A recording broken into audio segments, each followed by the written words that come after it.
I seek refuge of Allah from the wealthy condiment.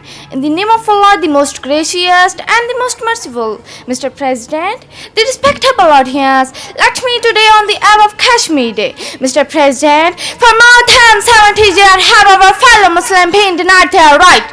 Mr. President, and these 7 decades they have countless sacrifices, countless mothers have lost their sons. My honored Kashmiris have done what they could, but the history brings to light the question, oh Pakistanis, what have you done for your fellow Kashmiris? They suffered for long just because in their demand for annexation of Pakistani. What have you given in return? My message and earnest appeal to Muslim leadership in Kashmir is organize your people educationally, socially, economically, politically and set your hand on constructive nation building program.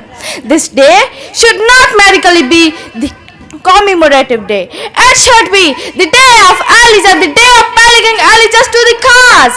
Kashmir will never be sovereign.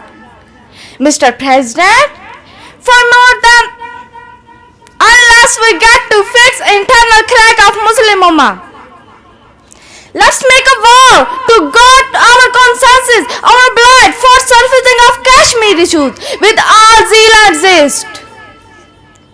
As far as our first rights and we oppressed beneath our feet will have this earth shiver shaken heat and hands of roar will be struck, crackling lightning and thunder roar.